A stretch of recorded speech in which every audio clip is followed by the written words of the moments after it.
All right, guys, we continue Atari Force issue number 10 by DC Comics, a fantastic series.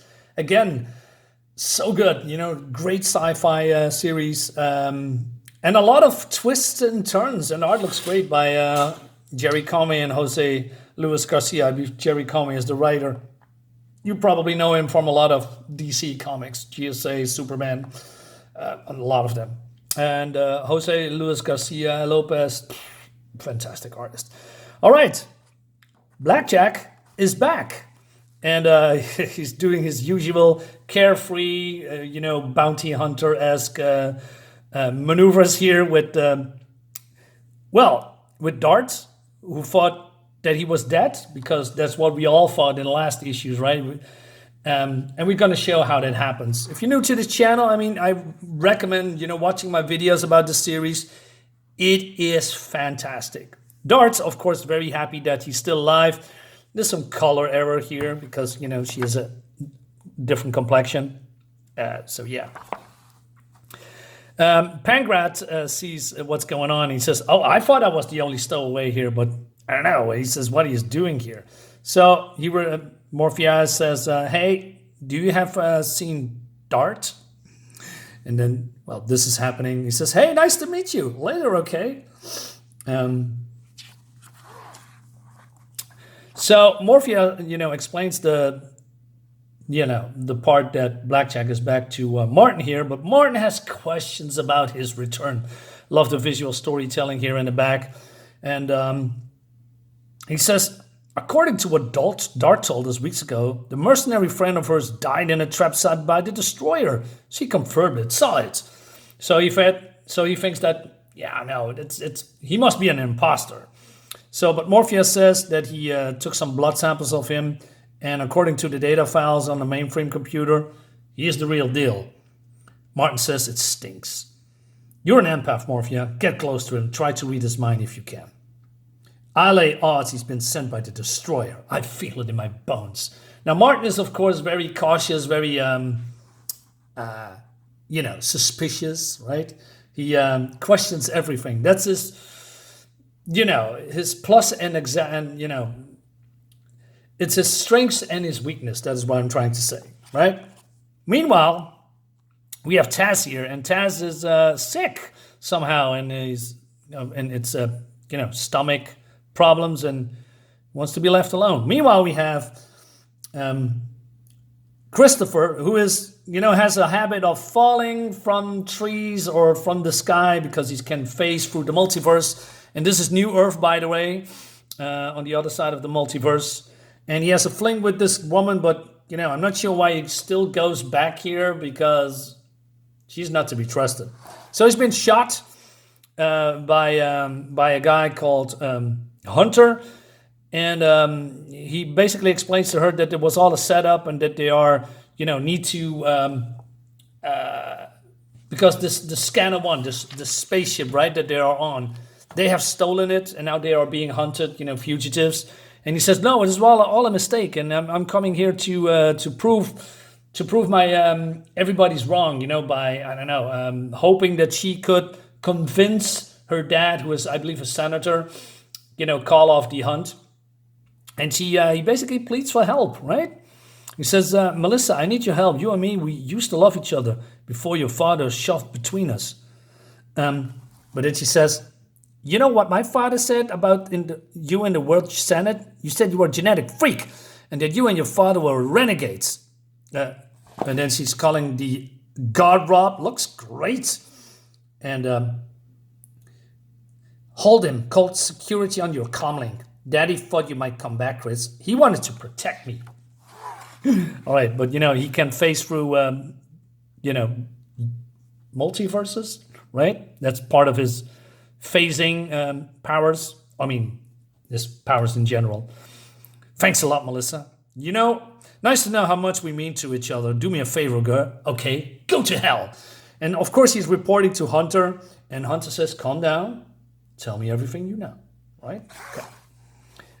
So he then reassessed all of what happened in the previous issue, and now that he went to the Professor Venture, Then he turned up to his adopted parents, Lisa O'Rourke and Mohandas Sino, and now the Jameson girl. So basically, he's tracking down all of his companions, friends, relatives, people he knows that he can trust. And then he figured out that Docus Lucas Orion, a council representative, head of the Institute science staff, and member of the original Atari Force. According to this, Orion was the attending physician at the Champion's boy's birth, and one time was Martin Champion's best friend. All right, he's got it, right? More on that later. Meanwhile, in the, I believe, multiverse, where different universes, different planets with different, how do you say, things are reversed, antimatter and all that stuff, Different worlds have different properties, different dimensions. Sometimes time flows forward, sometimes they don't. And it seems that this group of, crew is, mining an anti-matter asteroid, and they are protected by a force field. Looks great. And they are pulling something out of it. And if the force field wasn't there, matter and antimatter, if they collide with each other, it's game over, basically. Right? And the Dark Destroyer is, ripping the core, an antimatter core that is radioactive, that he's going to use in the matter universe, in our universe, right? And he says, now the core is transferred to a stasis field container. Well, it will rest in safety while traveling aboard my ship until it arrives at its ultimate destination. Look at it, Karg. There before you is a weapon powerful enough to destroy an entire universe. If Martin Champion,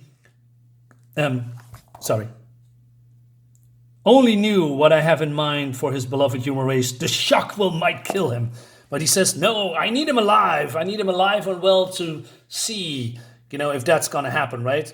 When he, strike the first blow. And he says, everything's going to plan, right? And then we go to Dart and Blackjack, and they are basically enjoying each other's company. And Dart is now explaining what happened, and then she wants to know, how are you still alive? And she also talks about, the destroyer. And says, the destroyer, huh? Now that's interesting. It's very interesting. See, kid, it was this destroyer guy who saved my life. And then a little bit of a recap here that we've seen in, in the previous issues that, he went out in the binary star, right? Repairing the ship. And then he saw Dart flying away because, what happened. And he pretty was sure that he was burning up at the plasma bridge. But then before, it happens, he's getting rescued by the biggest ship he has ever seen. And it's the ship of the Dark Destroyer. Really cool, a lot of details. I like the ship, design. And I like 70s, 80s designs when it comes to ship. Very bulky, not sleek at all, no holograms and all that modern stuff that we are having now. Which is cool, but I prefer mechanical stuff, right? Pure science fiction, if you will. That's my go-to. Or fantasy science fiction. And he has a warm welcome. Look at all these details. Amazing. Even in newspaper, most of the details has been a little bit fading out through the years, right? Because this is not a new comic. It's pretty old. It's an 80s comic. Still, there's a lot of cool stuff to behold here. All these aliens, all of them look different faces, different skin, different weapons, different outfits. Very cool. Love it.